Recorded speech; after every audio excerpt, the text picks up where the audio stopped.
Мисоли 86 тасдиқоти дурустро муайян кунем. Биёед равем. Якумаш дилхоҳ адад дар натиҷаи ба он ҷамъ кардани нул зиёд мешавад.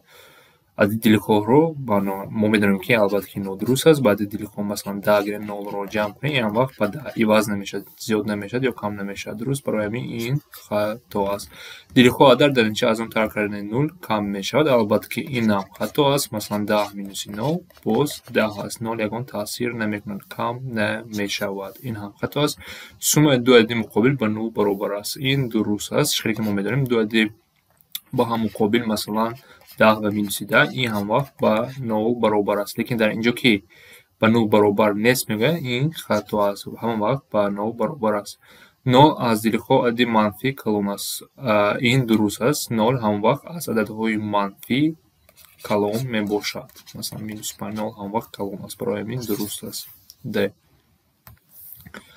87 тасдиқоти дурустро муайян кунед. Боз ҳосили зарби ду адади манфӣ адади манфӣ аст. Ин хато аст. Мо медонем ки масалан ду адади манфиро агар зарб кунем, ин ҳам вақт мусбат аст. Манфӣ шуда наметавонад. ҳосили зарби адади мусбат ва адади манфӣ аст. Дуруст аст. Вақте мо бо адади мусбат ва адади манфиро зарб кунем, ин ҳам вақт манфӣ мешавад. Манфӣ адади манфӣ аст. Дуруст аст. Хай дигарошам тафтиш кунем. ҳосили зарби ду адади мусбат адади манфӣ аст. Ин хато аст.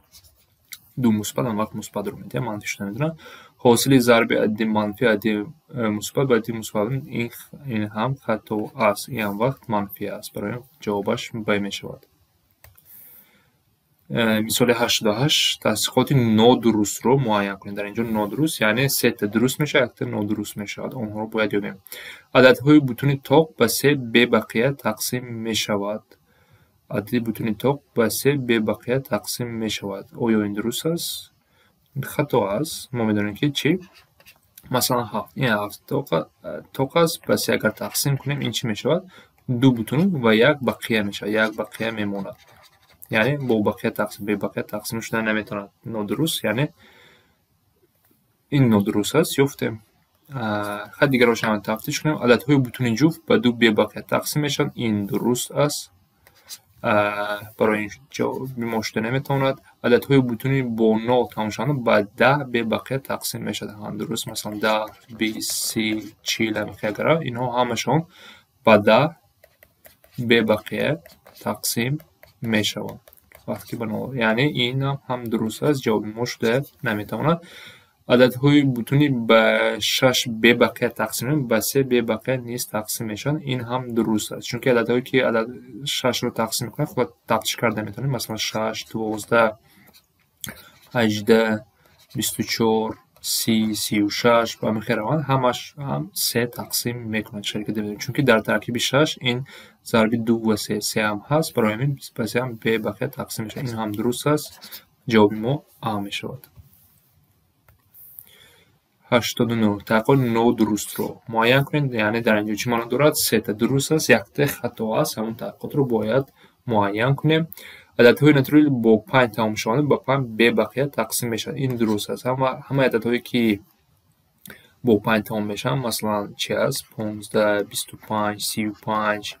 дар охираш агар 5 бошад, ба 5 бебақия тақсим мешавад. ин ҷавоби мо дуруст шуда наметавонад. Яъне нодурустро мо гуфта ҳисоб. ададҳои натурали ба 9 бебақия тақсим мешавад, ба 3 бебақия тақсим мешавад.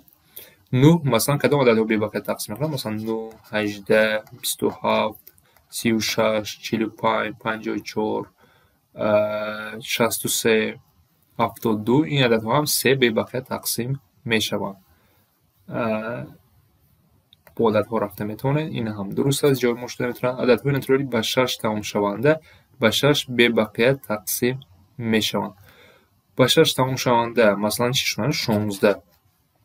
ададҳои натурали ба 6 тамомшаванда ба 6 бебақия тақсим. Хато аст. бебақия тақсим бош. вақте ки мо 6ро тақсим кунем, чӣ мешавад? 2 бутун ва чӣ мешавад? 4 бақия мемонад. 4 бақия, яъне ин таҳқиқот, якум тасдиқот این نادرست است و جای ما نادرست رو گفته ایستادیم. آخرش رو هم تفتیش کنیم. عددهای ناتورالی به 22 به بقیه تقسیم شده، به 11 به بقیه تقسیم میشوند. درست این هم با مثال آورده میتونید، چون که در ترکیب 22 2 و 11 2 ضرب 11 عددهایی که به 22 به بقیه تقسیم به 11 به بقیه تقسیم شده میتوانند. این هم شده میتونید جای ما 3. مثال 90 تصحیح نادرست رو معین کنید. همه عددهای بطون جفتی به 7 به بقیه تقسیم شونده به 14 به بقیه تقسیم میشوند. همه عددهای بطون جفت کدام عدد باشه نشون کنیم؟ 14 28 با هم خیلی میرادن 42 جمعی 14 کنین، هم وقت جمعی 14 میشود با چه میشه 56. همشون تفتیش کنید همشون به 14 تقسیم میشن یا نه؟ البته که میشوند، چون که جفت این ما میدونیم کراتهای 7 چند هستن؟ 7 14 21 28 35. لیکن در اینجا ما جفت پرسیده، یعنی دو تایی میپرتیم و 14 به بقیه تقسیم میشن. این هم درست است. اینجا مشتری میتونن هم عددهای بتونن که به 3 به بقیه تقسیم به 9 به بقیه تقسیم میشوند. این خطا است، چون که ما میدونیم که 6 به 3 به بقیه تقسیم میشه 2 میشه، لیکن با 9 تقسیم به بقیهش نمیتونه، چون که تقسیم کرده نمیتونه 6 رو با همین تصحیح نادرست است، جای مش نمیتواند. دیگر روش هم تفتیش کنیم. همه عددهای بتونی با رقم 0 تمام شدن با 5 و به 10 به بقیه تقسیم میشه. این درست است، جای مش نمیتونه، چون که همه عددهایی که با 0 تقسیم می‌بینیم که با 0 اگر تمام شود هم وقت با 5 و به 10 به بقیه تقسیم میشه. این رو باید دانید.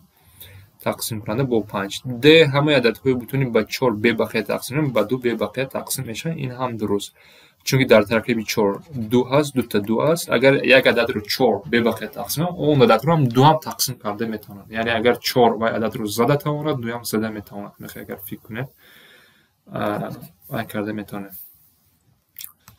مثال 90 تصحیحات درست رو معین. سوم دلخواه درست رو در اینجا درست رو باید یابیم. سوم دلخواه دو عددی ناتورالی تاق به 2 به بقیه تقسیم میشن. مثلا دو عددی تاق رو گیریم چی باشه؟ 5 و 7. 5 جمع 7 این چی میشه؟ 12 و به 2 به بقیه تقسیم میشن. این یک مثال بودن که اثبات نیست. همه وقت دارین که جمع دو عددی تاق هم وقت به شما جفت رو میدهد. یعنی کدام که خواهید دو عددی دلخواه تاق گیرین هم وقت آنها جفت میشه و ما میدونیم که عددهای جفت 2 به بقیه تقسیم میکند. این درست است، یعنی جوابش رو یافتیم. دیگر روش هم تفتیش کنیم. سوم دلخواه دو عددی ناتورالی جفت به 4 به بقیه تقسیم میشه. ناتورالی جفت به 4 به بقیه تقسیم میشه. این خطا است گفته میتونیم، چون که مثلا مثال گیریم دو تا عدد جفت گیریم، مثلا چی باشد؟ 2 و 8. 2 و 8 دو عدد جفت هستند. میخواین جمعشون سومشون 10 به 4 به بقیه تقسیم نمیشه، بقیه 2 میماند. برای همین این خطا است. سوم دلخواه دو عددی ناتورالی تاق به 2 به بقیه تقسیم نمیشه. این برعکسی است که این خطا است. سوم دلخواه عددی ناتورالی تاق هم وقت به شما جفت میده و 2 به بقیه تقسیم میشد. این هم خطا است. دهش رو بینیم. سوم دلخواه دو عددی ناتورالی جفت به 4 به بقیه تقسیم نمی شود. این هم خطا است، چون که بعضی وقتا به بقیه تقسیم میشه، بعضی وقتا به بقیه تقسیم نمیشه. مثلا دو مثال گیریم. 2 جمع 8 رو بگیریم برای ده. 2 جمع 8 این چی است؟ 10 هست. به 10 4 به بقیه تقسیم نمی شود. درسته، لیکن مثلا دو دیگر مثال گیریم. 4 و 8 رو گیریم 12 است. سوم اینها به بقیه تقسیم می شود. یعنی این تصدیقات به بعضی رقم ها درست می بیاید، بعضی ناتورالی جفت بعضیشون درست بعضیشون نادرست. برای این که بعضیشون درست نادرست باشه این تصدیقات عموما خطا است و درست نمی شود و برای همین جواب ما